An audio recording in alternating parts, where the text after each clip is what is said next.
ईश्वर जी की जय हो। सत्साई भाइयों और बहनों, पुस्तक धरती ऊपर स्वर्ग, इसके ऊपर वीडियो बनाने की श्रृंखला जारी है। इसी श्रृंखला में आज हमारा ये दूसरे नंबर का वीडियो है।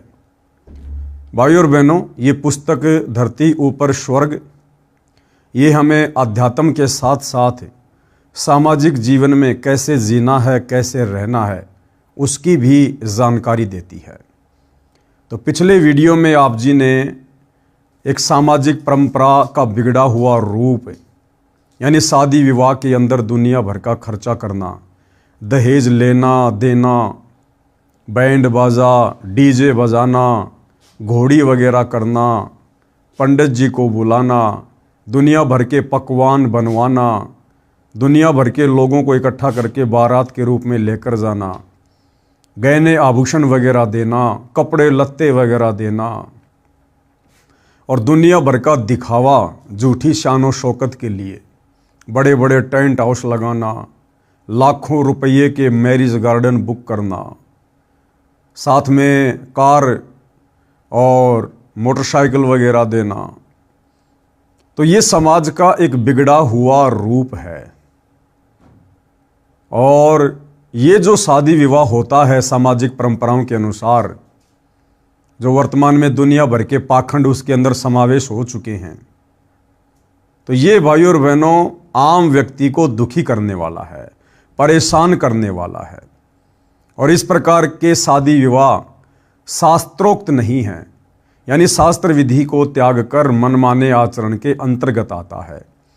और इसी मनमाने आचरण को करने के चलते आज पूरा समाज दुखी है।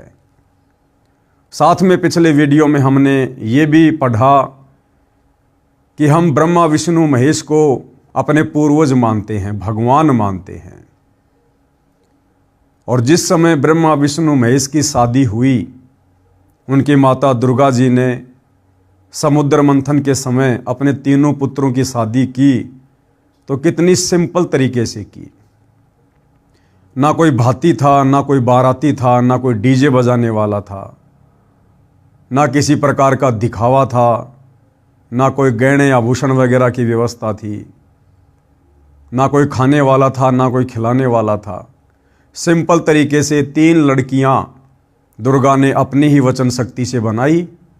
बड़ी लड़की जिसका नाम सावित्री था, ब्रह्मा जी को दे दी।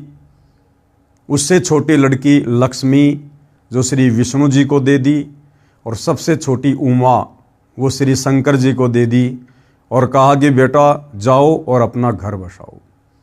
तीनों देवता अपनी माता जी की आज्ञा लेकर अपने अपने यथा स्थान पर आते हैं और खुशी खुशी अपनी अपनी पत्नियों के साथ में रहने लगते हैं। तो भाइयों और बहनों, वो भी तो एक शादी थी, लेकिन हमने इस शादी विवाह वाले रूप को ही बिगाड़ दिया है।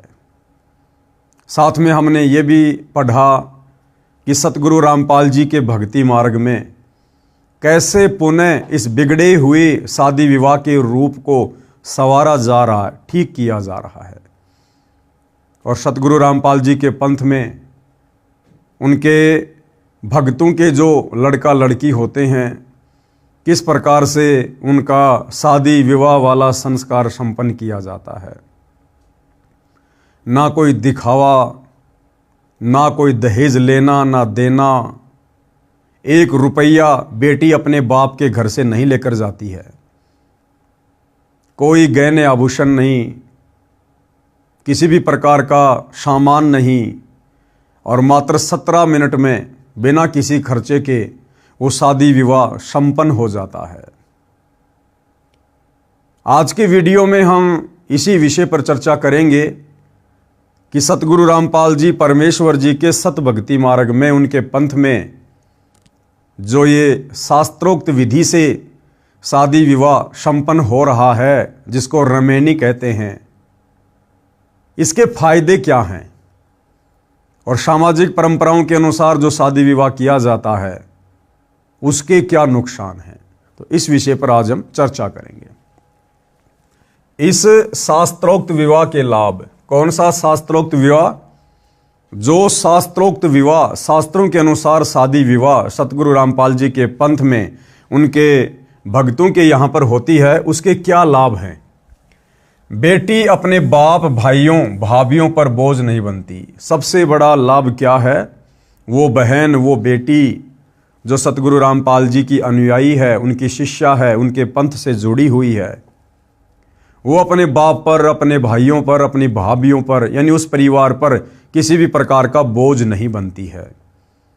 जैसे आम सामाजिक व्यवहार में शादी विवाह होते हैं, माता पिता टेंशन में आ जाते हैं, भाई बेचारा मेहनत को डबल कर देता है कि बहन की शादी में लाखों रुपये के गहने बनवाने हैं, लाखों रुपये के कपड़े अगले पिछलों को देने हैं, 400-500 व्यक्ति बारात में आएंगे, उनके भोजन की व्यवस्था करनी है, खाने सबने 2 रोटी है लेकिन 50 आइटम की व्यवस्था करनी है, गाड़ी घोड़ों की व्यवस्था करनी है, पंडित जी की व्यवस्था करनी है। 1 महीने पहले उस परिवार की चक्री बन जाती है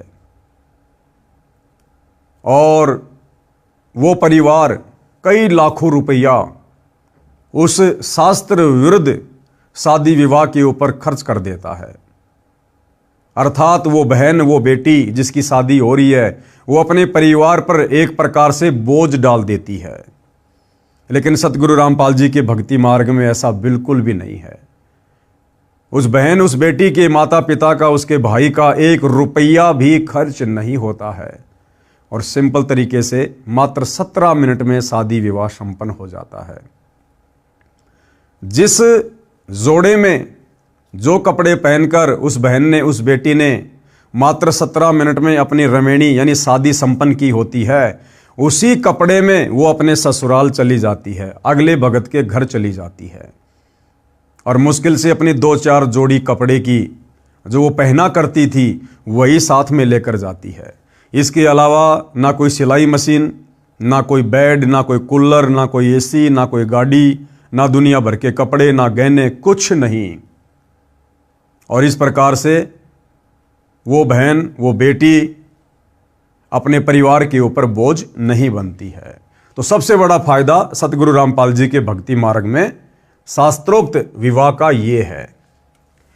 और दूसरा, शास्त्र विधि त्याग कर मनमाने आचरण से किए जाने वाले विवाह की हानि, यानी सामाजिक परंपराओं के तहत जो शादी विवाह किया जाता है, जो बहुत ज़्यादा खर्चीला होता है, दुनिया भर का दिखावा होता है, दहेज लेना देना, उसकी क्या हानि है?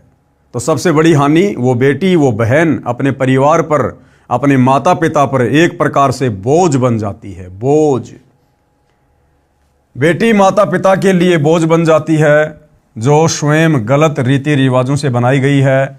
बेटी को गर्भ में ही मारने लग गए, ये गलत रीति रिवाजों की देन है। यानी बेटी को अपने ऊपर बोझ समझकर गर्भ में ही मारना शुरू कर दिया गया था। हालांकि वर्तमान में सरकार के प्रयासों से उसके ऊपर कुछ हद तक लगाम लगी है, लेकिन फिर भी चोरी छुपे इस काल के लोक में सारे काम होते हैं। तो बेटी को गर्भ में मरवा देना, इस गलत परंपरा शादी विवाह के तहत कि भैया बेटी बड़ी होगी, इसकी शादी के ऊपर बहुत लाखों रुपया खर्च करना पड़ेगा, तो कुछ निकम्मी आत्माएं जो माता पिता होते हैं वो इस प्रकार की सोच रखकर और बेटी को गर्भ में ही मरवा दिया करते हैं। तो ये जो बेटियों को गर्भ में मरवाना, ये भी इस गलत रीति रिवाज की देन है, इस खर्चीली शादी विवाह की देन है। विवाह में अनाप शनाप खर्च लोकलाज में करना पड़ता है। आध्यात्मिक ज्ञान की कमी के कारण भाई और बहनों इंसान लोकलाज में फंसी जाता है। सतगुरु रामपाल जी परमात्मा कहते हैं कि यदि आपने भक्ति सफल करनी है, मोक्ष प्राप्त करना है इस पंथ में आने के बाद, तो गुरुदेव कहते हैं लोक लाज ना कीजिए, निर्भय हो रहिए, और जो मन चावे राम को तो दासा तन धरिए। सतगुरु रामपाल जी से उपदेश लेने के बाद, उनके भगत बनने के बाद हमने सामाजिक परंपराओं में घिसना और पिसना नहीं है। हमने सामाजिक परंपराओं के अकॉर्डिंग नहीं चलना, जो परंपराएं भक्ति मार्ग में बाधक होती हैं। समाज फिर चाहे कुछ भी कहे, कुछ भी ताने मारे, कितना ही व्यंग कसे, कैसी कैसी बातें कहे, हमने समाज की ओर से पीठ फेर लेनी है। और हमने केवल उतना ही करना है जितना हमारे पूज्य गुरुदेव भगवान ने आप और हमें भक्ति मार्ग पर बता दिया है, जो नियम और मर्यादाएं बता दी गई है, तब हमारी भक्ति सफल होगी। यदि भक्ति मार्ग पर हम समाज को देखकर, समाज की परंपराओं से डरकर अगर चलेंगे तो भाई और बहनों हम कभी भी सफल नहीं हो पाएंगे। विवाह में अनाप शनाप खर्च लोकलाज में करना पड़ता है। जिनके पास माया है वे लोग समाज में बिगाड़ पैदा करते हैं। ये इस प्रकार की कुरीतियाँ, रीति रिवाज, गलत परंपराएं किन लोगों के द्वारा पैदा की गई है? जो लोग मायाधारी हैं। उस पैसे का दिखावा, अपनी झूठी शानो शौकत का दिखावा कि मैं कितना धनी आदमी हूँ, मेरे पास कितना पैसा है, समाज में मेरा क्या रुतबा है, और जितना ज़्यादा पैसा मैं शादी विवाह पर, अन्य कार्यक्रमों पर खर्च करूँगा, दुनिया देखेगी, मेरी वाह वाही होगी। लोग कहेंगे वाह क्या दिल खोलकर पैसा खर्च किया है, बड़ा सेठ आदमी है, बड़ा दिलेर आदमी है। तो ये मायाधारी लोगों ने इन गलत परंपराओं को अपनी झूठी शानो शौकत के चक्कर में पैदा किया, और आज आम व्यक्ति बेचारा चक्की के दो पाटों के बीच में जिस प्रकार से गेहूं पिसता है, उस प्रकार से इन परंपराओं में पड़कर पिस रहा है। शादी विवाह संपन्न करना, जमीन बेचेगा, उधार पैसा लेगा, कर्जे पर पैसा लेगा, फिर सारी जिंदगी किस्तें भरता रहेगा, ब्याज भरता रहेगा, केवल इन गलत परंपराओं के कारण। तो आप और हमने यानी सतगुरु रामपाल जी के भक्तों ने इन तमाम प्रकार की गलत सामाजिक परंपराओं का बहिष्कार करना है। बहिष्कार करने का मतलब हमने कोई धरना प्रदर्शन नहीं करना। आप और हमने ये बात समझ में आने के बाद अपने बच्चों की शादी में 1 रुपया भी फालतू में वेस्टेज नहीं करना है। और हमारे रिश्तेदार, आड़ोस पड़ोस के लोग, गांव वाले जो इन गलत परंपराओं के तहत सामाजिक कार्यक्रम करते हैं, शादी विवाह करते हैं, बच्चों के जन्मदिन मनाते हैं, हमने उन पार्टियों में बिल्कुल भी शामिल नहीं होना है। बिल्कुल भी। जिन गलत परंपराओं को हम स्वयं नहीं कर रहे, उन गलत परंपराओं में हमने कहीं जाकर सहयोग भी नहीं देना, सहयोग भी नहीं करना। यदि हम व्यर्थ की शादी विवाह में जाते हैं, चाहे रिश्तेदारी में हो, चाहे अड़ोस पड़ोस में हो, हमारा वहां जाने मात्र से सहयोग माना जाता है। तो आप और हम सतगुरु रामपाल जी के भक्तों ने तो इन गलत परंपराओं में जाकर किसी भी प्रकार से कोई सहयोग नहीं करना है। करना तो बहुत दूर की बात है। बेटी के विवाह में दहेज रूप में सोफा सेट, कुर्सी, मेज, बर्तन, मोटरसाइकिल, महंगी महंगी कार देना, गाजे बाजे, डीजे बजवाना, नाचना, गंदे गंदे गाने चलाना, शराब आदि का सेवन करवाना, मोटी धनराशि दान में देना, जो व्यर्थ की बकवास है। अब ये तमाम प्रकार की जो ये कुरीतियां हैं भाई और बहनों, इनकी कोई आवश्यकता नहीं किसी भी प्रकार की। जब ब्रह्मा विष्णु महेश की शादी हुई, इनमें से एक भी गलत कुरीति वहां पर नहीं थी, एक भी कार्य इनमें से वहां पर नहीं हुआ। सिंपल तरीके से शादी हुई। तो आप और हमने भी अपने गुरुदेव के पद चिन्हों पर चलते हुए, उनके आदेश की पालना करते हुए, इन गलत परंपराओं में, कुरीतियों में किसी भी प्रकार का कोई भी सहयोग नहीं देना है। मोटी धनराशि दान में देना जो व्यर्थ की बकवास है।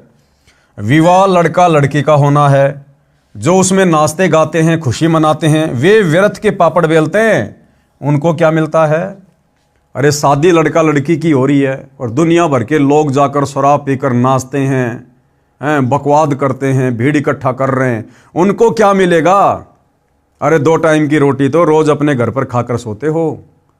लेकिन ये मन की बकवाद है भाई और बहनों, मन की बकवाद।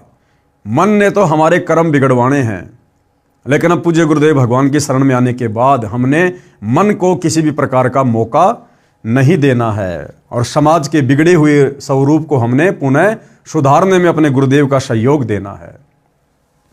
एक हास्यपद उदाहरण गुरुदेव भगवान यहां दे रहे हैं। एक व्यक्ति कर्मचारी किराए के मकान में रहता था। उसका एक दोस्त भी उसी शहर में अन्य कॉलोनी में किराए पर रहता था। उस मकान मालिक के लड़के का विवाह हुआ तो किराएदार का जीवन न्योता दिया। किराएदार के पूरे परिवार ने मिठाई का आनंद लिया। वह व्यक्ति अपने दोस्त के पास उसके मकान पर गया तो उसे पता चला कि इस दोस्त के मकान मालिक के लड़के का विवाह निकट ही है।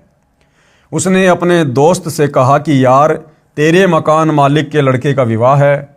दोस्त पंजाबी भाषी था, बोला मैनू की? बोला मुझे क्या भाई, यानी विवाह मकान मालिक के लड़के का है, मेरे को क्या लेना देना, होता रहेगा। दोस्त बोला यार तू समझा नहीं, लड्डू मिलेंगे तेरे को, खाने को तेरा भी न्योता होगा। वह बोला तैनू की, यानी लड्डू मैं खाऊंगा, तू क्यों टेंशन लिए है।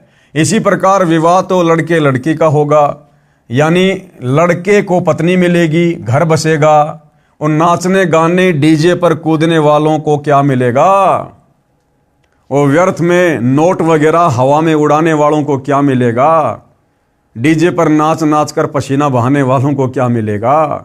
तो ये व्यर्थ की बकवाद है जो हमसे मन करवाता है।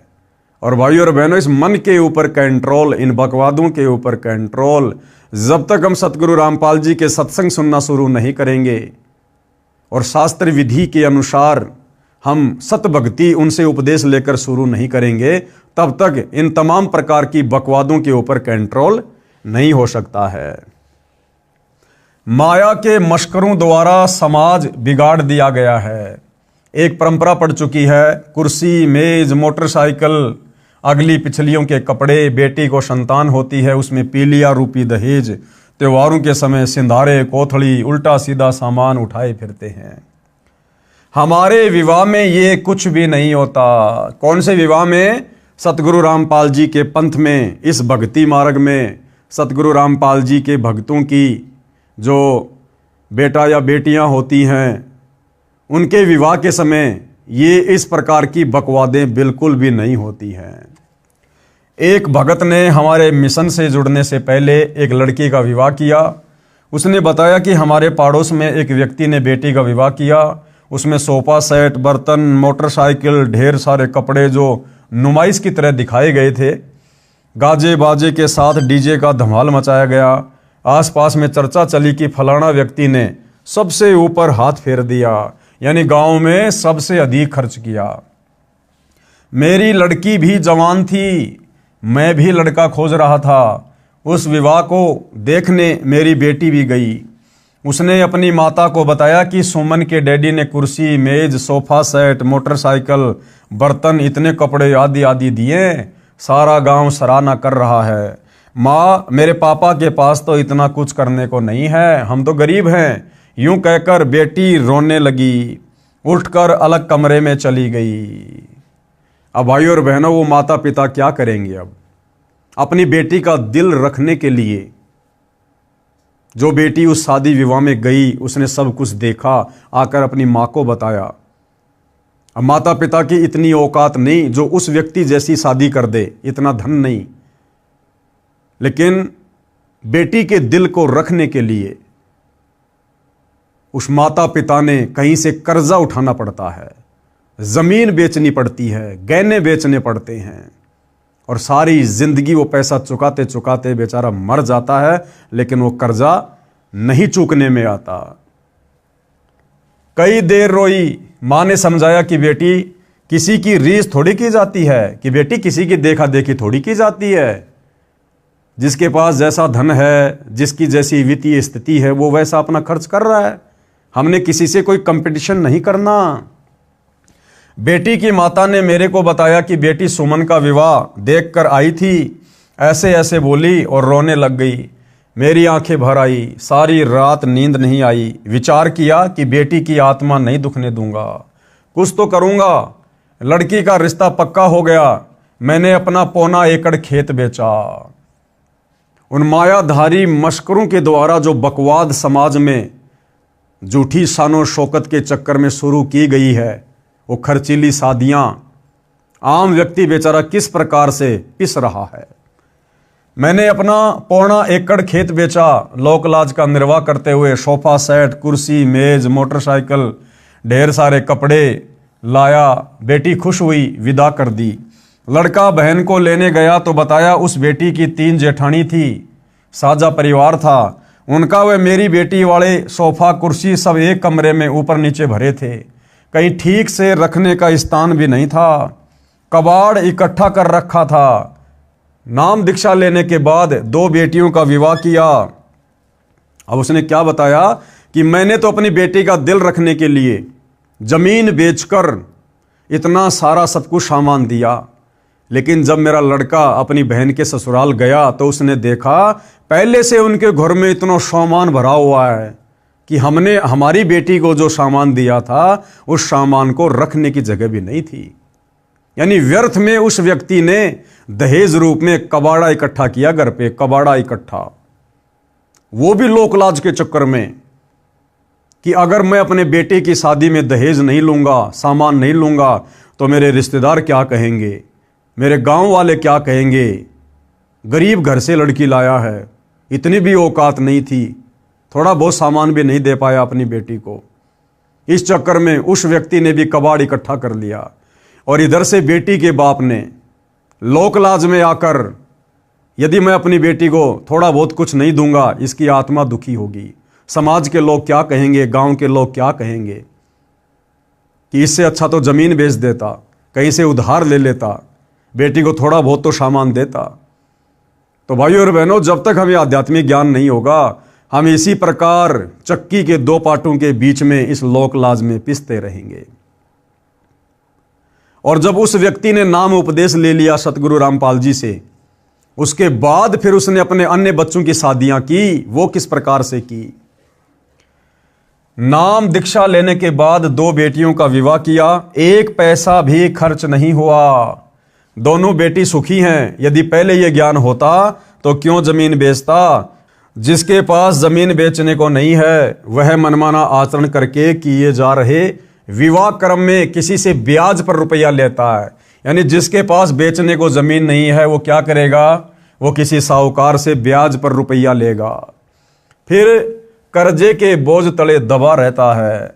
दिन का चैन, रात की नींद समाप्त रहती है। इसी बोझ को ढोता ढोता मर जाता है, सारा जीवन नरक बना रहता है केवल इस गलत परंपरा के तहत। इसलिए हम सतगुरु रामपाल जी के भक्तों ने, चाहे हमारे आड़ोस में, चाहे पाड़ोस में, चाहे गांव में, चाहे रिश्तेदारी में, अगर गलत परंपराओं के तहत कोई भी कार्यक्रम हो रहा है, छोटे से छोटा, बड़े से बड़ा, आप और हमने उस कार्यक्रम में शामिल भी नहीं होना है।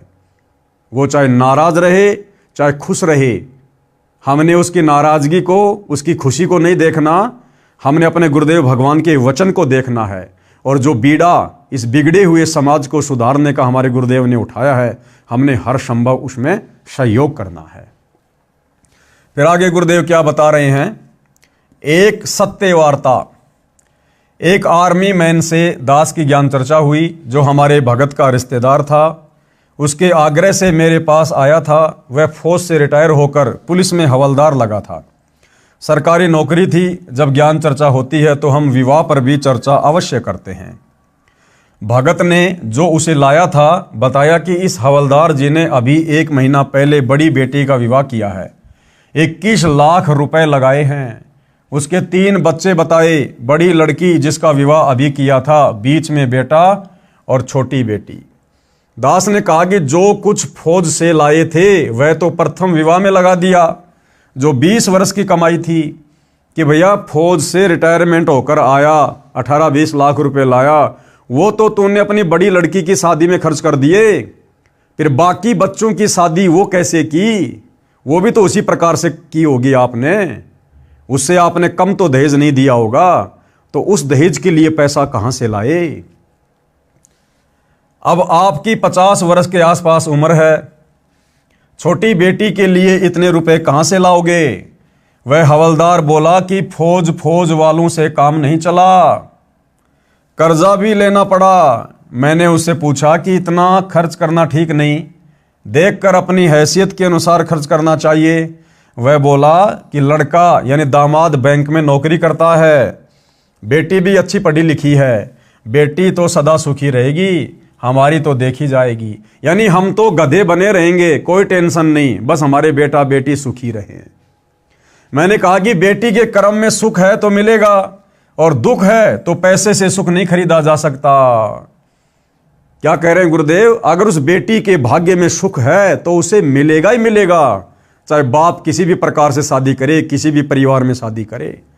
और यदि बेटी के कर्म में दुख लिखा हुआ है तो बाप के द्वारा दिया गया पैसा, प्लाट, गाड़ी, अनाप शनाप धन, ये कुछ भी काम नहीं करेगा। जैसे उसके कर्म में, उसके भाग्य में लिखा, उसे वही मिलेगा। वो पैसा वो लड़का शराब में बिगाड़ देगा, कोई फालतू का धंधा शुरू करके उसमें बर्बाद कर देगा। यानी भाइयों और बहनों, आप और हमें आध्यात्मिक ज्ञान नहीं है, हम सत्संग से नहीं जुड़े। और अगर सत्संग से भी जुड़े हैं तो नकलियों के पास, जिसकी वजह से हम धन से सुख खरीदने की सोच बैठे हैं। हम धन देकर अपने बेटा बेटी का भाग्य बदलने की सोच बैठे हैं। ऐसा हरगिज नहीं होता है। तो ये हमारी नालायकी और कर्महीनता होती है। दास ने एक उदाहरण सुनाया। हवलदार कुछ बोलता, उससे पहले ही मैं शुरू हो गया। बताया कि मैं जेई जूनियर इंजीनियर की नौकरी सिंचाई विभाग में करता था। हमारा एक एमडी यानी आईएएस अधिकारी था, उसकी रिटायरमेंट निकट थी। उसने लड़की का विवाह किया। उसने सन 1988 में 3.5 लाख रुपए लगाए, जो वर्तमान के 1 करोड़ के समान थे। वह रिटायर हो गया। विवाह के 1 वर्ष बाद बेटी का तलाक हो गया। यानी जिस अधिकारी ने अपनी बेटी की शादी पर 1 करोड़ रुपए लगाए थे, कुछ दिनों बाद में उसकी बेटी का तलाक हो गया। वह अधिकारी टेंशन में रहने लगा। जो कमाया था लगा दिया, बेटी सुखी रहेगी ये सोचकर। न बेटी सुखी रही न स्वयं। भाई अगलों ने तलाक दे दिया तो बेटी भी दुखी, और अब वो अधिकारी भी टेंशन में आ गया कि जो पैसा मेरे पास में था, जो रिटायरमेंट के समय आया था, वो तो मैंने करोड़ों रुपया बेटी की शादी में लगा दिया। अब दोबारा बेटी की शादी कैसे करूंगा? अगर दोबारा शादी करूंगा तो पहले से कहीं ज्यादा खर्चा करना पड़ेगा। तो ये सोचकर वो भी टेंशन में, उसी चिंता में हार्ट अटैक यानी दिल का दौरा हो गया, मर गया साहब। हवलदार तैस में आकर बोला कि जो विवाह तुम करते हो उनका तलाक नहीं होता। हवलदार ने ये बातें सुनकर सतगुरु रामपाल जी से क्या कहा कि जो विवाह तुम करते हो ना 17 मिनट में अपने भक्तों के बच्चों का, तो क्या तुम्हारे बीच में कोई तलाक नहीं होता क्या? मैंने कहा बहुत कम होता है। यानी कुछ एक आत्माएं जो निकम्मी होती हैं, ज्ञान को अच्छे से समझ नहीं पाती हैं, केवल वही लोग इस प्रकार की घटिया हरकतें करते हैं। और अगर तलाक हो भी जाता है तो भगत ने तो 1 रुपया दिया नहीं, 1 रुपया लिया नहीं। और बेटी यदि भक्ति कर रही है तो उसको तो दोबारा से अपने घर की बहू बनाने के लिए, बेटी बनाने के लिए सैकड़ों भगत लाइन में खड़े होंगे, फ्री ऑफ कॉस्ट, उसकी भक्ति के बदौलत। क्योंकि भक्ति करने वालों का सतगुरु भाग्य लिख देता है। मैंने कहा कि बहुत कम होता है। यदि तलाक हो भी गया तो हमारा कौन सा 21 लाख लगा है? 10 दिन बाद बेटी का फिर विवाह कर देंगे, चवन्नी लगनी नहीं। ये सुनकर उसका अफराशा उतर गया। बोला ये बात तो सही है, मानने की है। मानना कहाँ था? झूठी लोक दिखावा परंपरा के बोझ के नीचे निकलना आसान नहीं है। हमारा ज्ञान सुनकर विचार करके बात समझ में आती है। यानी बिना सतगुरु रामपाल जी के सत्संग सुने और बिना उनसे उपदेश लेकर भक्ति शुरू किए ये बातें समझ में नहीं आनी है। काल का प्रेशर नहीं उतरता है। 3 महीने बाद वह भगत आया जो उस फौजी साहब को लाया था। उसने बताया कि वह रिश्तेदार हवलदार हार्ट अटैक से मर गया। सुबह मरा पाया। मैंने कहा यह तो स्पष्ट दिखाई दे रहा था। अब भाइयों और बहनों देखो, सतगुरु रामपाल जी स्वयं पूर्ण ब्रह्म परमात्मा हैं। और जो भी घटना या जो भी लीला, जो भी बातें सतगुरु किसी को बताते हैं, समझाते हैं, उसका एक रीजन होता है, सामान्य नहीं होता है। सतगुरु रामपाल जी को पता था कि ये हवलदार इसी प्रकार से टेंशन में आकर मरेगा, लेकिन पिछले जन्म की कोई अच्छी आत्मा थी परमात्मा की। परमात्मा एक बार मौका देता है, अपने भगत को प्रेरणा करके उस हवलदार को अपने पास में बुलाया। और यही सारी बातें शादी विवाह वाली, जिन शादी विवाह की बातों को लेकर आगे उस हवलदार ने हार्ट अटैक से मरना था, सतगुरु ने वही विषय शुरू किया कि काश ये आत्मा समझ जाए और फालतू में अपने बच्चों के शादी विवाह में अपनी पूरी जिंदगी की जो दौलत है, मेहनत से कमाया हुआ जो पैसा है वो ना लगाए और उपदेश लेकर सीधे साधे तरीके से बच्चों का विवाह संपन्न करे। इसको भक्ति भी मिलेगी और इसकी मौत भी टलेगी।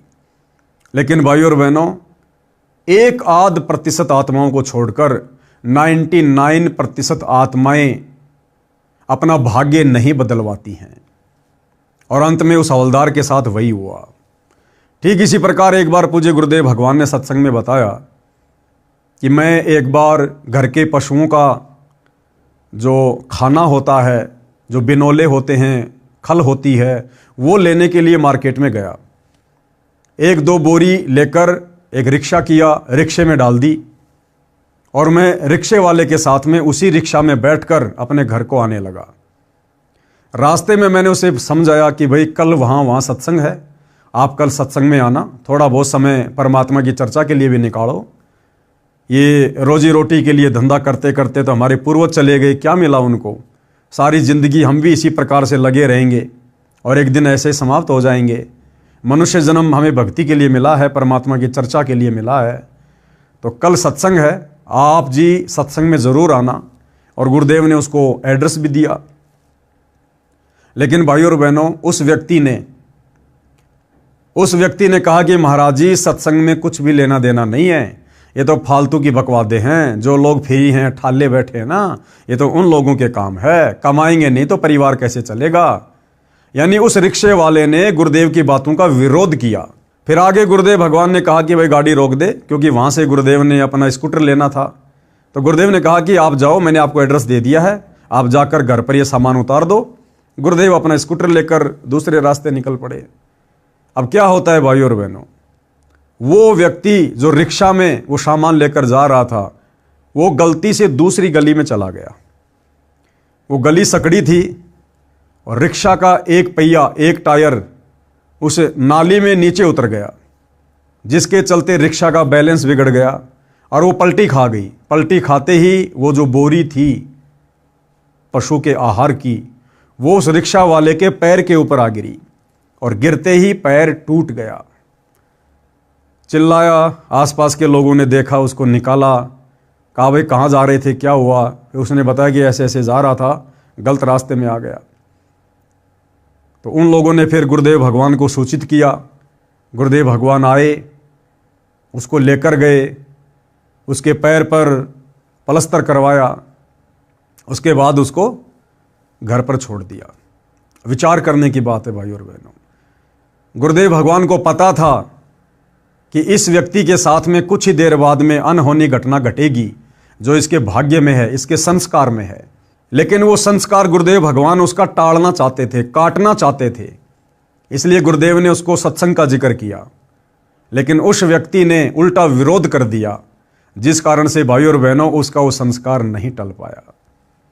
तो भाइयों और बहनों, आध्यात्मिक ज्ञान के अभाव में, भक्ति के अभाव में, सच्चे सतगुरु की शरण के अभाव में, सत्संगों के अभाव में आप और हम दुनिया वाले इसी प्रकार से इन कर्मों के बोझ के नीचे दबे हुए हैं। ये कर्म संस्कार भोगते भोगते एक दिन हम दुनिया ही छोड़ के चले जाते हैं। इसलिए सत्संग मनुष्य जीवन में प्रथम होना चाहिए। ये मूल वस्तु है, क्योंकि हमें मनुष्य जन्म परमात्मा ने इसीलिए दिया है। ये अति दुर्लभ है, मानव जन्म दुर्लभ है, ये मिले न बारंबार, जैसे पेड़ से पत्ता टूट गिरे बहुर न लगता डार। और मनुष्य जन्म पाए के जो नहीं रटे हरि नाम, यानी जो भक्ति नहीं करता, तो फिर जैसे कुआं जल बिना फिर बनवाया क्या काम। आपने कुआं बनवा दिया, पानी उसमें है नहीं, क्या फायदा। इसी प्रकार इस मनुष्य जन्म को प्राप्त करके यदि हमने सत भक्ति, शास्त्र अनुकूल साधना, सच्चे सतगुरु से उपदेश लेकर नहीं की, तो हमारा जीवन व्यर्थ है। ये तो इसी प्रकार परमात्मा उस फौजी की उस दुर्गति को टालना चाहते थे, लेकिन वो अपनी दुर्गति नहीं टलवा पाया। सुबह मरा पाया, मैंने कहा यह तो स्पष्ट दिखाई दे रहा था। अब भात रूपी परंपरा पर प्रकाश डालता हूं। अब क्या कह रहे हैं गुरुदेव कि शादी विवाह के बाद में फिर और सामाजिक बिगड़ी हुई परंपराएं दुनिया भर की, जिसमें एक है भात परंपरा। गांव में दास ने सुना था, बड़े बूढ़े मजाक मजाक में कहा करते कि छोरी यानी बेटी तो जावा भी संदे, यानी लड़की की तो संतान भी दुख देती है। जब भात आ जाता है उस समय इस बात को कहते सुना करते। हालांकि दिल खोलकर भात में रुपये खर्च करते थे, इस बात का ध्यान रखते थे कि लड़की को किसी की सुननी ना पड़े, इसलिए चोखा खर्च करते थे। अब भी करते हैं, परंतु वह पैसा व्यर्थ खर्च होता था। जो नगद देते वह तो काम आ जाता है, जो कपड़े आदि पर खर्च किए वह व्यर्थ है। ये भी देखा गया है कि 2 या 3 भाई हैं, वे पैसे इकट्ठे करके भात का जुगाड़ करते हैं। कुल मिलाकर भात को एक बोझ के रूप में माना जाता है। जिस बहन के भाई नहीं है, उसके बच्चों का विवाह होता है, वह किसके घर भात न्योतने जाए। उस समय वह बेटी घर में छुप छुप कर रोती है। उसकी परेशानी देखकर हमने ये फैसला लिया है कि भात भी व्यर्थ में लाद रखा है, ये नहीं भरना है। बहन की मदद आपत्ति के समय डट कर करो। क्या कह रहे हैं गुरुदेव भगवान कि शादी विवाह की तरह ये भात परंपरा भी व्यर्थ की सामाजिक कुरीति है। एक प्रकार का बाप पर भाइयों पर वजन है, बोझ है। और हम सतगुरु रामपाल जी के भक्तों ने इस भात परंपरा में भी किसी प्रकार का कोई सहयोग नहीं देना है। हमने भात वगैरह नहीं भरना है। गुरुदेव भगवान कह रहे हैं यदि आपकी बहन को पैसे की जरूरत है तो आप उसको उधार देकर मदद कर सकते हैं, लेकिन इन परंपराओं के माध्यम से अपने पैसे का दिखावा मत करना, अन्यथा सतगुरु का वचन टूटेगा। और सतगुरु का वचन टूट गया तो जीवन हमारा बर्बाद है, क्योंकि जीवन केवल यही नहीं है। ये शरीर छूटने के बाद में फिर क्या होगा। सतगुरु का वचन तोड़कर भक्ति करने वालों का ये शरीर छूटने के बाद क्या होगा, फिर 184 योनियां भोगनी पड़ती हैं। तो गुरुदेव कह रहे हैं कि हमने इस प्रकार की परंपरा में किसी प्रकार का कोई सहयोग नहीं करना है। अब आगे क्या कह रहे हैं गुरुदेव, सुनते हैं कि उसके भाइयों ने 21,000 रुपये का भात भरा है, एक के भाइयों ने 51,000 रुपये का भात भरा है, किसी गरीब की बेटी के भाई 1100 रुपये भी नहीं दे पाते। उस बहन की नज़र झुकी रहती है, बेटी का निर्वाह अपने काम कमाई से होगा, भात या दहेज से सारे जीवन का काम नहीं चलेगा। आती जाती औरतें पता नहीं क्या क्या कहती हैं, वह बेटी अंदर ही अंदर बहुत दुखी रहती है। इसलिए इस परंपरा को विराम देना है, ख़त्म करना है। हम लोगों ने बेटी को सुखी करना है। बेटी किसी की मोहताज आश्रित ना रहे, उसको ज्ञान के आधार से मजबूत बनाया जाए। जैसा दास कर रहा है, लड़की आते ही भाभी का त्योड़ी पड़ जाती है, यानी दुनिया भर की गलत परंपराएं। लड़की जब अपने ससुराल से मायके आती है तो भाभी को टेंशन हो जाती है, माथे में तोड़ियां पड़ जाती हैं कि अब इसको 2-4 जोड़ी कपड़े देने पड़ेंगे, चलती को 150 रुपये देने पड़ेंगे, क्योंकि आप और हम लोगों ने परंपरा ही ऐसी बना दी जो कि व्यर्थ का बोझ है, भार है। तो हम सतगुरु रामपाल जी के भक्तों ने इस प्रकार की परंपराओं में किसी प्रकार का कोई सहयोग नहीं देना है। लड़की आते ही भाभी के त्योड़ी पड़ जाती है, मन मन में कहती है आ गया 5-10 हज़ार रुपये का खर्च, तीसरे दिन बैठी रहती है। ऐसी बातें करती दास ने कई औरतें सुनी है। ये तो आम बात है भाइयों और बहनों, गाँव में पहले इसी प्रकार से होता था, क्योंकि हर गांव में हर घर में ये गलत परंपरा अपने पैर पसार चुकी है। तो ये तो घर घर की कहानी है। जब छोटा था, अब हमारी बेटी बहन अपने माता पिता भाई भाभी से मिलने आती हैं तो सम्मान के साथ पूरे ठटोरे से आती हैं, अपनेपन के भाव से आती हैं। जैसे मेहमान आता है, 2 रोटी का खर्च रहता है, यदि माता पिता भाई भाभी पैसे या कपड़ा देना चाहें तो हाथ जोड़ लेती है। सतगुरु रामपाल जी के भक्ति मार्ग में जब ये बहन या बेटी अपने पीहर जाती है तो पीहर वालों को किसी प्रकार की कोई टेंशन नहीं होती है। उनको पता है कि ये सतगुरु रामपाल जी की भगत है, ये हमारे घर की रोटी के अलावा 1 रुपया भी नहीं लेगी। हराम समझती है, हराम। 1 जोड़ी कपड़ा भी माता पिता से नहीं लेगी, 1 रुपया भी अपने भाई या भाभी से नहीं लेगी। सामान लेना तो बहुत दूर की बात है, जैसी आई थी वैसी ही वापस 2-4 दिन बाद में चली जाती है। तो ना तो भाई भाभी को कोई टेंशन, ना माता पिता को कोई टेंशन, और वो बहन भी खुशी खुशी जाती है, खुशी खुशी आराम से आती है। कहती है हमने लिया मान लिया, यानी आप लोगों ने देने का जो मन कर लिया ना, बस समझो हमने ले लिया, बाकी लेते हम कुछ नहीं। हमारे गुरुजी का आदेश नहीं है। आपने पाल पोस कर इतनी बड़ी की, पढ़ाई लिखाई में कोई कसर नहीं छोड़ी। अब उन बहन बेटियों के आने का भाभी भी इंतजार करती है, फोन करके भी लाडों में उलावने देती है। इसी क्यों भूल गई, आ जाया कर, हम भी कुछ लागे हैं तेरे। इस बात से बेटी का सिर ऊंचा होता है तथा सम्मान बढ़ता है। बेटी अपने भाई भतीजों के प्रति विशेष लगाव रखती है, अपनी आत्मा मानती है। इस लेन देन के व्यर्थ के दिखावे ने पवित्र रिश्तों में विष घोल रखा है। इससे कुछ सहारा बेटी को नहीं मिलता, अपनी कमाई से पूरा पड़ता है, यानी निर्वाह चलता है। अब जो पैसा टका बहन बेटी को दिया जाता है शादी के समय या बाद में आती है जाती है उस समय, भाई और बहनों, उससे बहन बेटी का पूरा जीवन का खर्चा नहीं चल सकता। और वैसे भी वो बेटी बाप से ले लेके उसकी कर्जदार बनेगी। अगले जन्म में उसके घर की भैंस बनकर, गाय बनकर या खेत में बैल बनकर वो चुकाना पड़ेगा, उस दामाद ने भी और उस बेटी ने भी। तो ऐसी व्यर्थ की परंपराओं में जिन भक्तों को ज्ञान होता है वो नहीं पढ़ते हैं। अपनी कमाई से पूरा पड़ता है, यानी निर्वाह चलता है। हम परमात्मा कबीर जी की शरण में हैं, हमारी बेटियां बेटे भी परमात्मा की शरण में हैं। भक्ति सेवा दान करते हैं, परमात्मा हर प्रकार से बरकत देता है। यदि किसी से ले लिया तो अगले जन्म में देना होगा। इसलिए हमारी बेटियां इस विश्वास पर डटी हैं, 1 रुपया भी नहीं लेती हैं। एक बेटी ने क्या बताया, क्या बता रहे हैं गुरुदेव? एक बेटी ने बताया, मैं जब नाम दीक्षा से पहले अपने घर जाती थी तो चलते समय भाई 100-200 रुपए देता था, मैं लेती थी।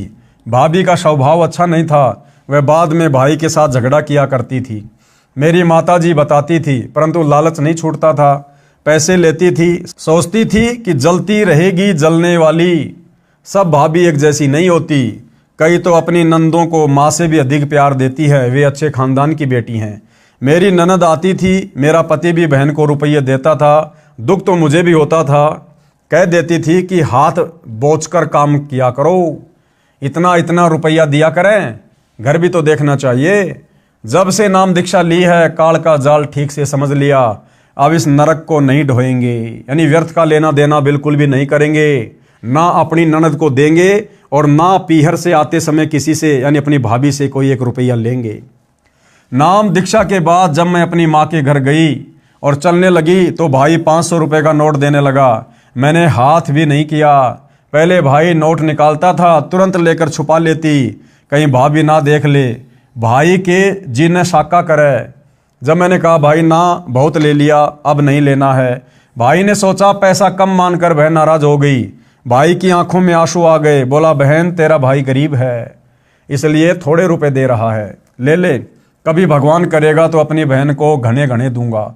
मैंने कहा भाई मैंने नाम दीक्षा ली है गुरुजी सतगुरु रामपाल जी से, उनके ज्ञान को समझा है। उनकी शर्तें हैं कि कोई बहन अपने भाई या माता पिता से शादी के बाद रुपए कपड़े नहीं लेगी। परमात्मा पर भरोसा करो।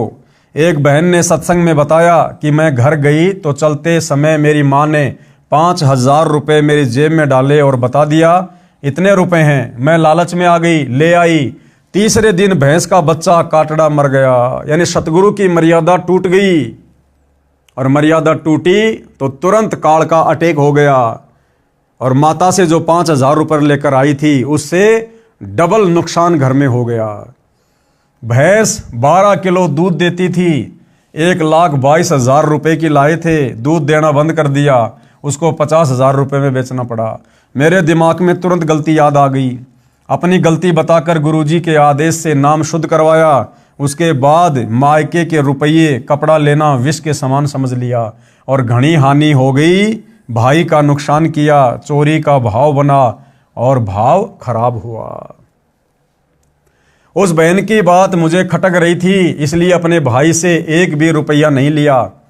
कुछ दिन बाद भाई मेरे घर आया, फिर 1000 रुपये देने लगा। मैंने रुपए नहीं लिए, समझाया भी, परंतु उसके मन में यही बैठा था कि मैं गरीब हूँ, बहन को खुश नहीं कर सका। मैं अपने भाई को लेकर सत्संग में गई, वहाँ ज्ञान सुना, अन्य भाई बहनों से आप बीती सुनी। तब भाई का मन हल्का हुआ कि बहन नाराज नहीं है, धीरे धीरे भाई तथा भाभी ने भी नाम दीक्षा ले ली। अब वह घर स्वर्ग बन गया है। भाभी जी बहुत अच्छे स्वभाव की है, परंतु टोटे ने दुखी कर रखी थी। ऊपर से हमारा खर्च उसे विचलित कर देता था। अब आंखें बिछाए भाभी बैठी रहती है, कब ननद आएगी, भगवान की बात बताएगी। ऐसे वह पवित्र नाता विश्व अमृत बन गया। धरती ऊपर स्वर्ग का एहसास होने लगा है। यानी इस प्रकार से भाइयों और बहनों, हम इन परंपराओं को त्याग कर, जो कि समाज में खर्चीली हैं, आध्यात्मिक यानी भक्ति मार्ग में बाधक हैं, हमने इनसे पीछे हटना है। प्रश्न करते हैं कुछ भाई कि ढोल बाजे बजवाना व घुड़चढ़ी करना तो पुराना रिवाज है। यानी शादी विवाह में ढोल बाजे बजाना, घोड़ी के ऊपर चढ़ना, ये तो पुरानी परंपरा है, इसमें क्या फर्क पड़ता है। अब उसका स्थान डीजे ने ले लिया, जमाना बदल गया है, नाचना गाना तो आम बात हो गई, आप मना क्यों करते हो। कुछ रुपए चलते समय बहन बेटी को देना उसका सम्मान है। तो गुरुदेव भगवान ने उस नादान व्यक्ति की शंका का किस प्रकार से समाधान किया। इसका उत्तर यह है, प्रथम तो यह शास्त्रों के विपरीत है। यानी हमें मनुष्य जन्म भक्ति करके यहां से मोक्ष करवाने के लिए मिला है, और मोक्ष मार्ग में यदि हम इन परंपराओं में उलझे रहेंगे, लेन देन में उलझे रहेंगे, तो ये शास्त्रों के विपरीत हो जाता है। और शास्त्र विधि को त्याग कर मनमानाचरण करने वालों का कभी भी मोक्ष नहीं होता। प्रथम तो यह शास्त्रों के विपरीत है।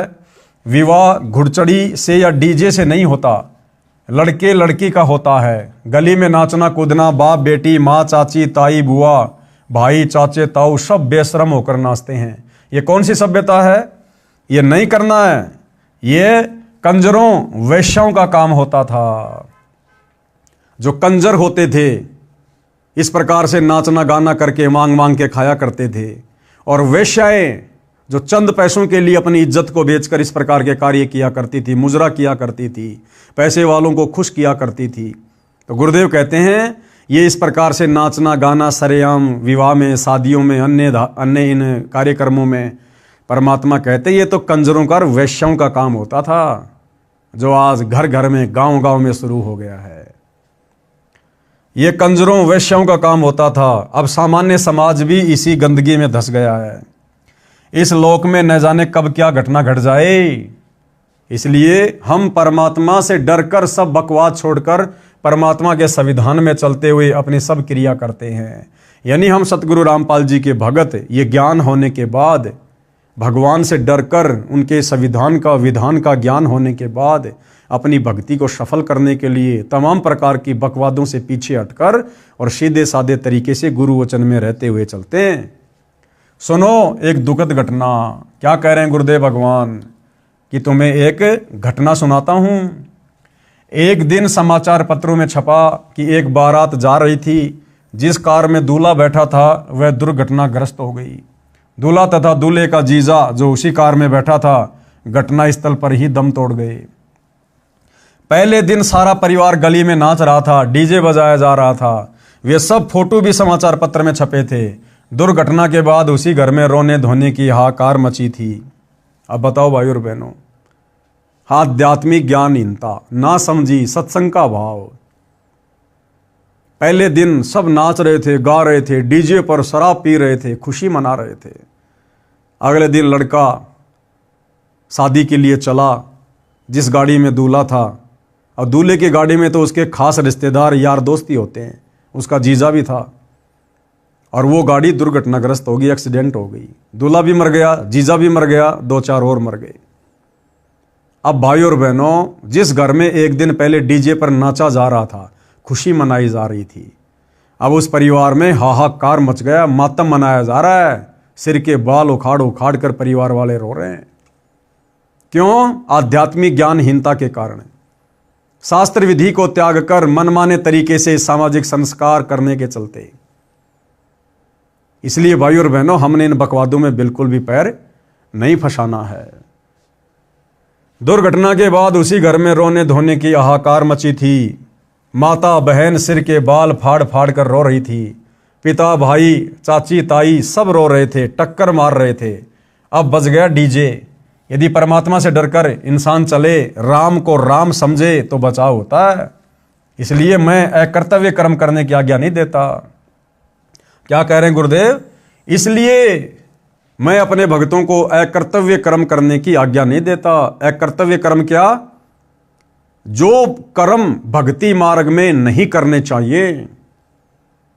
ये नाचना गाना, डीजे, घुड़चड़ी, बारात वगैरह, दुनिया भर का दिखावा, लेना देना, सतगुरु रामपाल जी अपने भक्तों को इस प्रकार व्यर्थ की परंपराओं में फंसने का, करने का आदेश बिल्कुल भी नहीं देते हैं और ना ही भगत ने करना चाहिए। इसलिए मैं अकर्तव्य कर्म करने की आज्ञा नहीं देता। बेशर्मी की हद हो चुकी है। बहन बेटी को चलते समय कुछ रुपए देना एक रिवाज है जो समाप्त करना है। बहन बेटी को चलते समय 1 रुपया नहीं देना हमने, वरना भार चढ़ेगा, हम मुक्त नहीं हो पाएंगे, ऋण संबंधों में जकड़े रहेंगे। चाहे 1 रुपया हो, चाहे लाख रुपया हो, काल हमें वहीं पर फांस देगा। इसलिए ना तो उपदेश प्राप्त बहन बेटी ने अपनी ननद को 1 रुपया देना है और ना मायके से आते समय अपने माता पिता भाई भाभी से 1 रुपया लेना है, अन्यथा सतगुरु की मर्यादा टूटेगी। और मर्यादा टूटी तो सतगुरु नाराज, और सतगुरु नाराज तो क्या फायदा फिर भक्ति करने का, यदि हमने भक्ति सफल करके मोक्ष ही नहीं करवाया तो। बहन बेटी को चलते समय कुछ रुपए देना एक रिवाज है जो समाप्त करना है। साथ में लड़का यदि अपने ससुराल जाता है तो जवारी के तौर पर सास ससुर या घर के अन्य सदस्य उसको पैसे देते हैं। तो यदि आप भगत हैं, अपने ससुराल जा रहे हैं, किसी का 1 रुपया आपने चलते समय जवारी के रूप में नहीं लेना है। बहन बेटी को भिखारी नहीं समझना है, उस बहन बेटी को बेटे के समान समझना है। धरती ऊपर स्वर्ग तभी बनेगा जब हम अपनी इंसानियत को पुनः संभालेंगे। अगला प्रश्न क्या है? क्या आप अंतरजातीय व अंतरधर्म विवाह के पक्ष में है? यानी सवालकर्ता सतगुरु रामपाल जी से कह रहा है, क्या आप अंतरजातीय विवाह और अंतरधर्म के माध्यम से जो शादी विवाह किया जाता है, क्या आप उसके पक्ष में हैं? यानी एक जाति वाला दूसरी जाति के लड़के या लड़के से विवाह कर सकता है, एक धर्म वाला दूसरे धर्म की लड़की या लड़के से विवाह कर सकता है। क्या आपके पंथ में इस प्रकार की आज्ञा है? तो गुरुदेव क्या कह रहे हैं? हमारे मिशन में जाति धर्म की कोई बाधा नहीं है। हम अंतरजातीय तथा अंतरधर्म के विवाह के पक्ष में हैं। यानी जाति और धर्म हम इंसानों के बनाए हुए हैं, परमात्मा के बनाए हुए नहीं हैं। परमात्मा ने तो सबको इंसान बनाया, स्त्री या पुरुष। ये जाति और धर्म तो हमारे धर्म गुरुओं ने ज्ञानहीनता में आकर बना दी। इसलिए सतगुरु रामपाल जी के भक्ति मार्ग में कोई धर्म की बाध्यता नहीं है, कोई जाति की बाध्यता नहीं है। लड़का लड़की संस्कारी होने चाहिए, एक दूसरे को पसंद होने चाहिए और आपस में शादी विवाह की सहमति होनी चाहिए। फिर जाति और धर्म का कोई लेना देना नहीं है। हम निम्न नियमों का पालन करते हैं। यानी सतगुरु रामपाल जी के पंथ में उपदेश लेने के बाद में क्या क्या नियम है, क्या क्या मर्यादा है जिनका हमने पालन करना होता है। विशेषकर शादी विवाह के समय, यानी बच्चों का शादी विवाह वाला संस्कार जोड़ते समय भगत भाई बहन किन किन बातों का विशेष तौर पर ध्यान रखते हैं? अपने गोत्र में और अपने गांव में व आसपास के गांव गवांडों में माता पिता के गोत्र में विवाह के पक्ष में नहीं है। यानी भगत अपने ही गोत्र में विवाह नहीं कर सकते। अपने ही गांव की लड़की के साथ में, वो किसी भी जाति की हो, किसी भी धर्म की हो, शादी नहीं करनी है। क्यों? क्योंकि इससे फिर आपसी झगड़े बढ़ जाते हैं। गांव की गांव में भक्तों ने शादी विवाह बिल्कुल भी नहीं करना है और अपने ही गोत्र में बिल्कुल भी विवाह नहीं करना है। ये सख्त निषेध है। मुसलमान अपने नियम अनुसार कर सकते हैं, लेकिन जो व्यक्ति मुसलमान धर्म को फॉलो करते हैं और सतगुरु रामपाल जी के भगत हैं, यहाँ लिखा जा रहा है कि वो कर सकते हैं। लेकिन भाई और बहनों देखो, नियम तो सबके लिए है। अब मुसलमान ने यदि सतगुरु रामपाल जी से उपदेश ले लिया है तो अब उसका समाज मुसलमान समाज नहीं है। अब वो मुसलमान नहीं रहा, उसका धर्म मुसलमान नहीं है। सतगुरु रामपाल जी का नारा है, जीव हमारी जाति है, मानव धर्म हमारा, हिंदू मुस्लिम सिख ईसाई धर्म नहीं कोई न्यारा। अब उस मुसलमान भगत ने भी अपनी परंपराओं को, उन क्रियाओं को जो सदियों से चली आ रही है, उसको चेंज करना है। और गुरुदेव भगवान के जो नियम हैं संगत के ऊपर, उन्हीं नियमों में रहकर हमने बच्चों के शादी विवाह वाले संस्कार को पूरा करना है। लेकिन यहां पर परमात्मा जो ये थोड़ी बहुत जो ढील दे रहे हैं, ये उन भक्तों के लिए है जो अभी अच्छे से इस ज्ञान को नहीं समझ पा रहे, जो समाज की परंपराओं में बुरी तरह से फंसे हुए हैं, अचानक से निकल नहीं पा रहे। ये उनके लिए हल्का सा यहां पर ये गैप है। लेकिन भाई और बहनों, फिर भी हमने कोशिश करनी है, चाहे हिंदू हो, चाहे मुसलमान, चाहे जैनी, चाहे सिख, चाहे ईसाई, जिसने सतगुरु रामपाल जी से उपदेश ले लिया, फिर अपने गोत्र में और अपने गांव में और आसपास के गांव में हमने अपने बच्चों का संस्कार नहीं करना है, अपने बच्चों के रिश्ते नहीं करने हैं। फिर हमें विश्वास होना चाहिए अपने गुरुदेव भगवान पर। इस प्रकार से फिर हमने डरना नहीं चाहिए लोकलाज में आकर कि मेरे बच्चों की ऐसे तो शादी नहीं हो पाएगी। अरे गुरुदेव कहते हैं, अगर उन बच्चों के संस्कार में शादी विवाह है तो रोक कौन देगा? और यदि नहीं है तो तुम्हारा सतगुरु इतना समर्थ है, अपनी लेखनी से तुम्हारे बच्चों के शादी विवाह के हर प्रकार के नए लेख लिख देगा, नए संस्कार लिख देगा। इसलिए शादी विवाह के समय जो जो बातें ध्यान रखने योग्य हैं, जो गुरुदेव के आदेश हैं, वो चाहे हिंदू हो, चाहे मुसलमान हो, चाहे सिख हो, चाहे ईसाई हो, किसी भी धर्म से जुड़ा हुआ भगत हो, उन्होंने गुरुदेव के प्रत्येक नियम का सख्ताई से पालन करना चाहिए। यदि अंतरधर्म विवाह मुसलमान हिंदुओं में करते हैं तो उसके लिए गोत्र को छोड़कर अन्य उपरोक्त सब नियम लागू रहेंगे। यदि हिंदू भी किसी मुसलमान लड़की से विवाह करेगा, उसके लिए भी गोत्र को छोड़कर अन्य उपरोक्त नियम लागू होंगे। इसी प्रकार सिख, ईसाई या अन्य के लिए नियम रहेंगे, यानी गांव गवांड पड़ोसी गांव में विवाह नहीं कर सकते। यानी हिंदू भगत अगर मुसलमान भगत के घर पर शादी करना चाहता है तो गोत्र की तो कोई आंट है नहीं उनमें, लेकिन उसी गांव में और आसपास के गांव में आपस में उन हिंदू मुसलमान भक्तों ने भी अपने बच्चों की शादी वादी नहीं करनी है। आगे गुरुदेव भगवान किसी के प्रश्न का जवाब दे रहे हैं। प्रश्न, क्या आप प्रेम विवाह लव मैरिज के पक्ष में हैं? तो गुरुदेव क्या कह रहे हैं? हाँ, परंतु निम्न शर्तों के साथ में, कि हम लव मैरिज के पक्ष में हैं, लेकिन उसकी भी कुछ मर्यादा है, कुछ नियम हैं। उपरोक्त प्रतिबंधित बिंदुओं को ध्यान में रखकर माता पिता की सहमति के साथ प्रेम विवाह कर सकते हैं। मान लीजिए लड़का लड़की आपस में अपनी बातचीत शुरू कर देते हैं शादी विवाह की, तो गुरुदेव भगवान कह रहे हैं कि उन दोनों ने अपने अपने माता पिता को सूचित करना पड़ेगा। और यदि उनके माता पिता उस शादी विवाह के पक्ष में हैं, समर्थन में हैं, तो फिर लव मैरिज करने में किसी प्रकार की कोई दिक्कत नहीं है।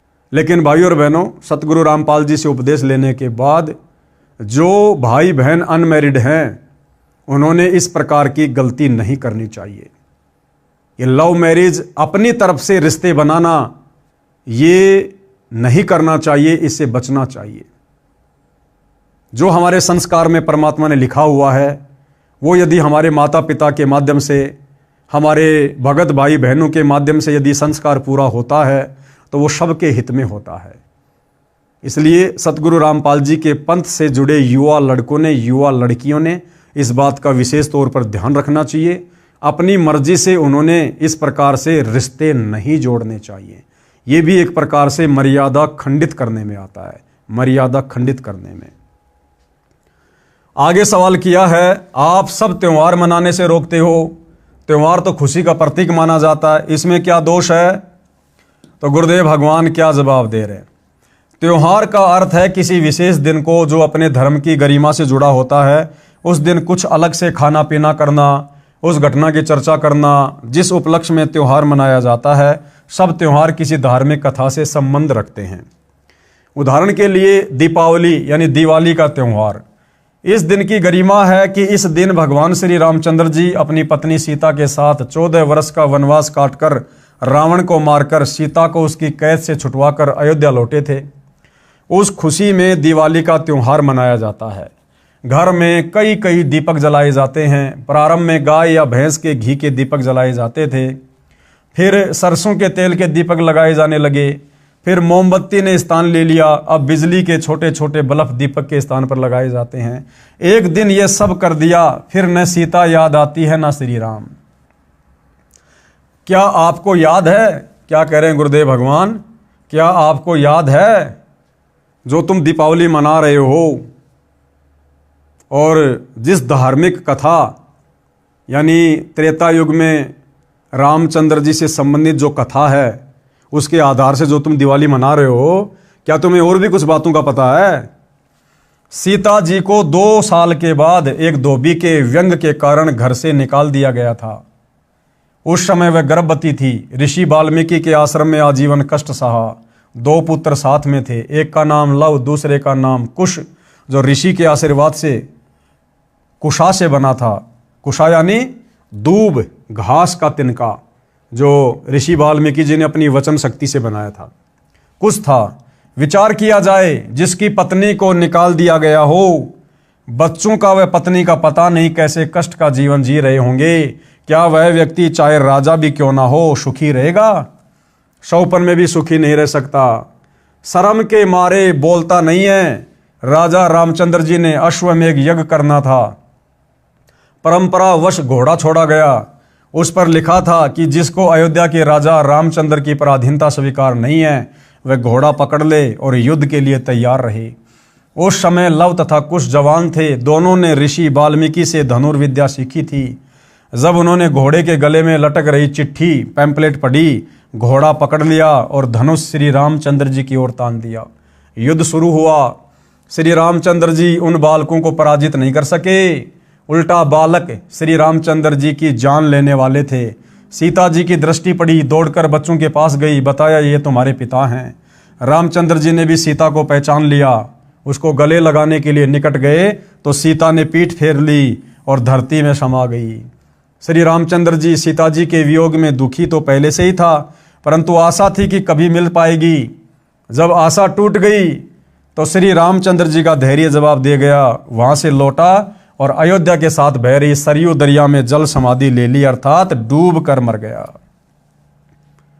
इसी कथा के आधार से वर्तमान में हिंदू समाज दीपावली का त्योहार मना रहा है।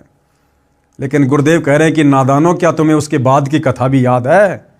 तुम्हारे श्री रामचंद्र और सीता के ऊपर किस प्रकार से दुखों के पहाड़ टूटे, और जिस समय सीता जी को 2 वर्ष के बाद अयोध्या से निकाल दिया गया था, उसके बाद तो अयोध्या वासियों ने भी उस त्योहार को मनाना बंद कर दिया था। दुख में और हम नादान आध्यात्मिक ज्ञान के अभाव में, इन कथाओं की असली जानकारी के अभाव में अब तक ये ढोंग कर रहे हैं, पाखंड कर रहे हैं, दिखावा कर रहे हैं। क्या ये उचित है? बिल्कुल भी उचित नहीं है। इसलिए दुनिया छोड़े ना छोड़े, लेकिन जिनको अब वास्तविकता का ज्ञान होता जा रहा है, सतगुरु रामपाल जी से उपदेश लेने के बाद, सत्संग सुनने के बाद, आप और हम भगत भाई बहनों ने किसी भी प्रकार के त्योहार में जो किसी न किसी धार्मिक कथा से जुड़ा हुआ है, जिसको मनाने का वर्तमान में कोई औचित्य नहीं है, आप और हमने बिल्कुल भी साक्य में पाँव नहीं देना। हमने बिल्कुल भी इन परंपराओं का निर्वाह नहीं करना है। उल्टा हमने समाज को समझाना है। रिश्तेदारी में जाएं तो हम उनको समझाएं, मानते तो ठीक है, लेकिन हमने किसी प्रकार का कोई भी सहयोग नहीं करना है। आगे किसी ने सवाल किया, आप आलोचना कर रहे हो, आपके पास क्या प्रमाण है कि श्री रामचंद्र जी सीता के वियोग में दुखी रहा करते थे? तो गुरुदेव भगवान क्या जवाब दे रहे हैं? उत्तर, रामायण ग्रंथ में प्रमाण है। प्रतिवर्ष रामलीला करते समय दिखाया जाता है कि जब सीता जी को रावण राक्षस अपहरण करके ले गया तो श्री रामचंद्र जी डकरा डकरा कर रोते थे, हाय सीता, हाय सीता। पेड़ों से लिपटकर, पशुओं से लिपटकर पूछते थे कि तुमने मेरी जान को देखा क्या, मेरी सीता को देखा क्या? आप बताओ, क्या रामचंद्र जी सीता को मजबूरी में निकालकर मनी मन में नहीं रोए होंगे कि जो श्री रामचंद्र जी जब रावण सीता का अपहरण करके ले गया, उसके वियोग में किस प्रकार से बच्चों की तरह बिलक बिलक कर रो रहा था? दुख में पेड़ों से लिपटकर, पशुओं से लिपटकर पूछ रहा था, क्या तुमने मेरी सीता को देखा? क्या वही श्री रामचंद्र जब उन्होंने एक धोबी के व्यंग कसने से लोकलाज में आकर अपनी गर्भवती पत्नी सीता को अयोध्या से जंगल में निकाल दिया, क्या वो श्री रामचंद्र अपनी पत्नी के वियोग में मन ही मन में रोया नहीं होगा, दुखी नहीं हुआ होगा? और आज तुम खुशी मना रहे हो, उस दिन लड्डू जलेबी बर्फियां खा रहे हो, दुनिया भर की आतिशबाजी करके, पटाखे फोड़ के पॉल्यूशन फैला रहे हो। क्या तुम्हारे से कभी भी श्री रामचंद्र जी प्रसन्न होंगे? कभी नहीं हो सकते। क्या रामचंद्र जी दयाहीन थे या फिर पत्थर दिल हो गए थे? क्या उनके मन में कल्पना नहीं होती होगी कि अकेली गर्भवती औरत कैसे जी रही होगी? यदि इतनी भी दया न हो तो वह इंसान भी अच्छा नहीं होता। इसलिए इससे सिद्ध है कि श्री रामचंद्र जी महाकष्ट में जीवन जीते थे। अयोध्यावासी दीप जलाकर, मिठाई आदि खाकर उस दिन श्री रामचंद्र जी की छाती फूका करते। यानी अयोध्या वासियों ने भी 2 साल के बाद में अपने भगवान श्री रामचंद्र जी को, अपने राजा रामचंद्र जी को इतना दुखी देखकर उन्होंने भी उसके बाद कभी वो दीपावली नहीं मनाई, उस दिन को उन्होंने नहीं मनाया। और आप और हम उस व्यर्थ की परंपरा को, कुरीति को, जिसका वर्तमान समय में कोई औचित्य नहीं है, हम वर्तमान तक वो सांप वाली लकीर पीट रहे हैं। अर्थात सतगुरु रामपाल जी के भक्तों ने ये होली, दिवाली, किसी भी प्रकार का त्यौहार जो किसी न किसी धार्मिक कथा से जुड़ा हुआ है, जिसका वर्तमान में मनाने का कोई औचित्य नहीं बनता, आप और हमने मनाना तो दूर, सहयोग भी नहीं करना है। विचार करो, जिस रामचंद्र जी व सीता जी के आने की खुशी में दीपावली का त्यौहार मनाना शुरू किया, जब सीता अयोध्या से चली गई, श्री रामचंद्र जी ने आत्महत्या सीता के वियोग में की, यानी जल समाधि ले ली। अब क्यों मना रहे हो खुशी? क्या श्री रामचंद्र जी व सीता जी के दुखों से आप दुखी नहीं हो? हम उन दोनों के वनवास व रावण के साथ हुए युद्ध में कष्ट तथा दोनों के अयोध्या आने की खुशी प्लस दोनों को आजीवन दुखी रहने के इतिहास को ध्यान में रखकर सारा वर्ष उनको याद रखते हैं। उस दृष्टिकोण से दीपावली का त्यौहार किसी विशेष दिन नहीं मनाते। संतों के घर सदा दिवाली होती है। यानी जो व्यक्ति मनुष्य जन्म प्राप्त करके पूर्ण संत से उपदेश लेकर भक्ति शुरू कर देता है, उसके घर में तो रोजाना ही दीपावली बनती है, रोजाना दीपावली। सतगुरु रामपाल जी के उपदेशी भक्तों के घरों में प्रति वर्ष 24 घंटे अखंड दीपक जलता है, देसी घी का। तुम्हारी तरह पोल्यूशन नहीं फैलाते, आतिशबाजी नहीं करते, पटाखे नहीं जलाते। संतों के घरों में तो प्रति वर्ष ही दीपावली मनती है, यानी खुशी का माहौल रहता है। अब सतगुरु रामपाल जी कह रहे कि हमारे पंथ में ये दीपावली वगैरह किस प्रकार से मनाई जाती है। यानी भाई और बहनों, आप और हमें शिक्षा दी जा रही है कि कहीं हम अपनी मर्यादा ना तोड़ दें, लोकलाज में आकर, दुनिया की देखा देखी भेड़ चाल में आकर। हम भगत हैं, हमारे आचार विचार, हमारी क्रिया जगत वाले लोगों से भिन्न है, अलग हैं। हमने जगत वाले लोगों को देखकर अध्यात्म पर नहीं चलना, अपने गुरुदेव के वचन को देखकर, उनके सत्संग सुनकर, मर्यादाओं को बचाकर हमने फूक फूक के कदम आगे बढ़ाना है। तो सतगुरु रामपाल जी के पंथ में उनके भगत किस प्रकार से दीपावली वाले दिन अपनी क्रिया करते हैं। प्रतिदिन देसी घी की ज्योति सुबह शाम जलाते हैं, जो एक समय 3-4 घंटे जलती है। एक वर्ष में 365 दिन है, तो एक वर्ष में 730 दीपक हमने जलाए, जो दिन में 7-8 घंटे जले, जिससे हवन का काम किया। और जिन भक्तों को यह ज्ञान गहराई से समझ में आ जाता है कि जितना हवन करोगे, जितना घी जलाओगे, उतना ही तुम्हें फायदा है, तो 24 घंटे अखंड दीपक सतगुरु रामपाल जी के पंथ में उनके भक्तों के घरों में जलता है, हवन यज्ञ होता है। यानी गुरुदेव भगवान कहना चाहते हैं कि नालायकों, तुम तो खाली दीपावली के दिन 10-12 दीपक जलाकर, और वो भी तेल के, चाइनीज लाइट वाले, जिनका केवल नुकसान ही नुकसान है, फायदा कुछ नहीं है, सोचते हो हम खुशी मना रहे हैं। लेकिन असली खुशी, असली दीपावली प्रतिदिन सतगुरु रामपाल जी के भक्तों के घरों में मनाई जाती है। एक गांव या शहर में हमारे अनुयायियों के 50-60 परिवार हैं, तो वहाँ सुबह शाम प्रत्येक घर में देसी घी की ज्योति जलती है।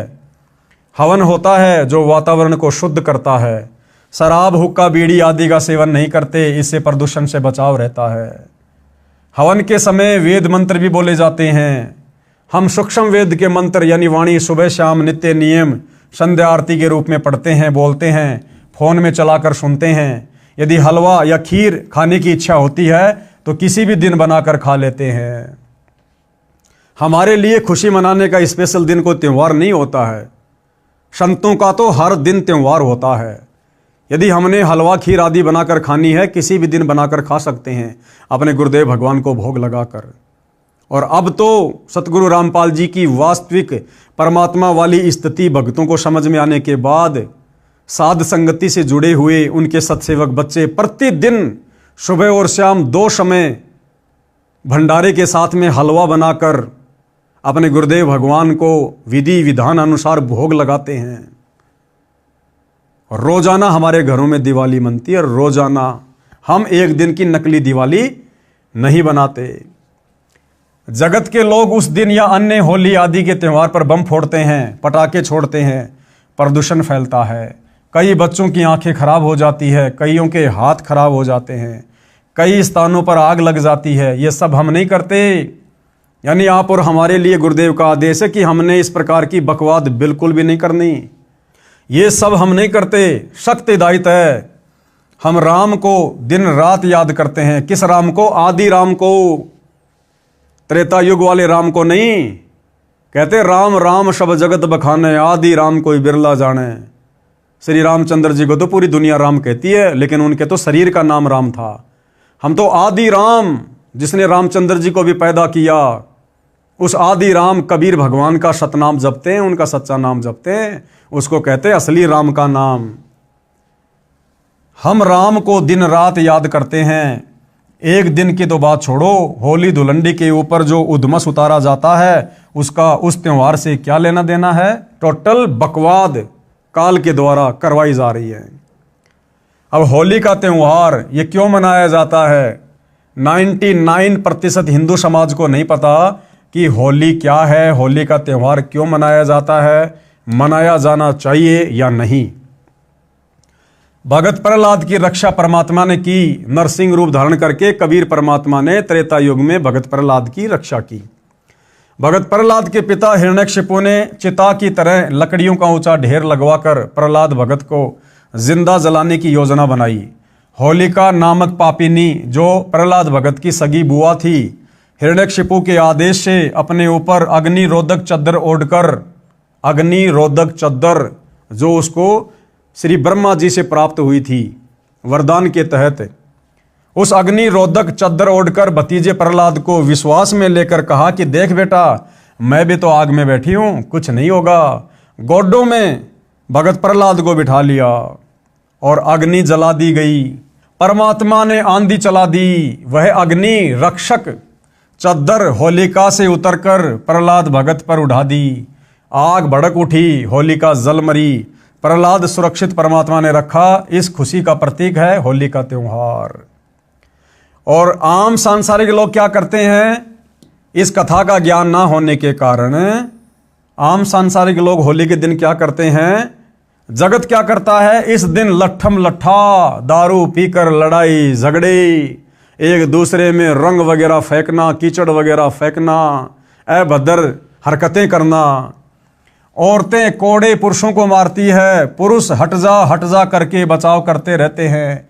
इधर से उधर पोड़ पाटे दौड़ते रहते हैं, एक दूसरे पर रंग डालते हैं, कीमती कपड़ों का नाश कर देते हैं। इसका परमात्मा से क्या लेना देना? क्या भगत प्रहलाद ने इस प्रकार की बकवाद कभी की जो आप लोगों ने उस भगत के नाम की आड़ में वर्तमान में शुरू कर रखी है? जिसने भगत की रक्षा की, कुछ कहते हैं कि हम रंग नहीं डालते, गुलाल का प्रयोग करते हैं। तो गुरुदेव कह रहे हैं विचार करो, बंदर सा मुंह बनाकर एक दूसरे को परेशान करते हो, क्या गुलाल लगाने को आप परमात्मा की आरती मानते हो? दिवाली का त्योहार त्रेता युग के अंत में हुई रावण वध व सीता समेत अयोध्या रामचंद्र की वापसी के बाद मनाया जाने लगा। उससे पहले क्या त्योहार मनाते थे? केवल धार्मिक यज्ञ का अनुष्ठान करते थे।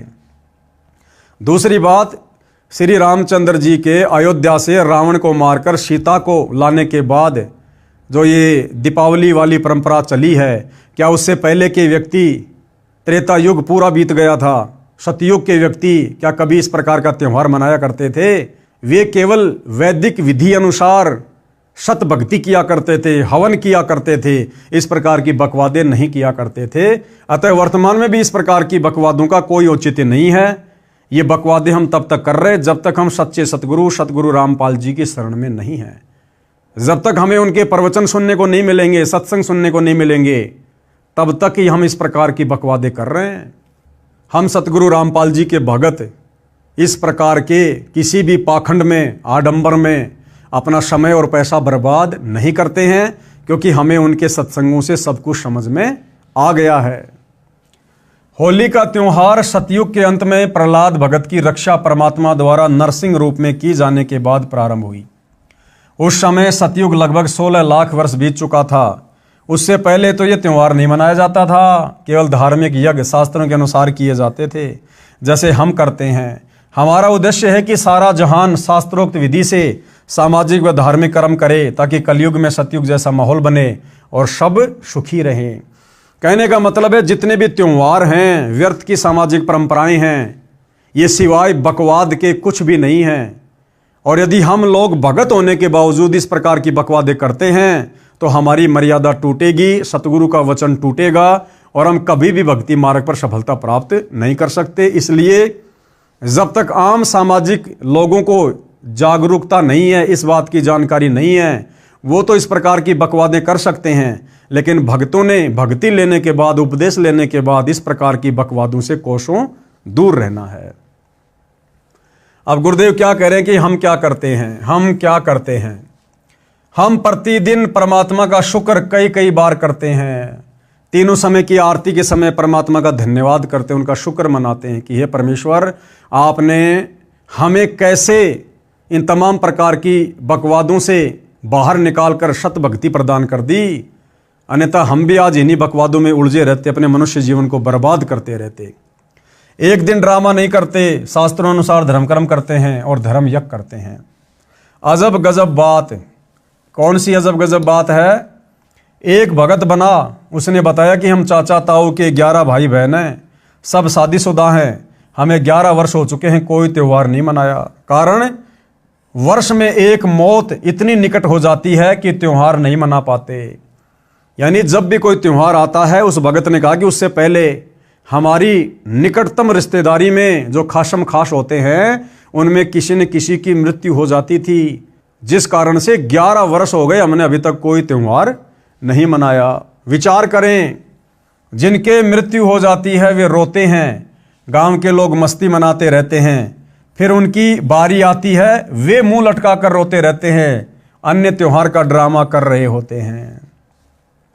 और हम क्या करते हैं? यानी सतगुरु रामपाल जी के भगत अब क्या करते हैं? ज्ञान होने के बाद किसी की आत्मा ना दुखे, इसलिए हम व्यर्थ दिखावा नहीं करते, दिन रात राम को याद करते हैं, यानी परमात्मा की भक्ति करते हैं।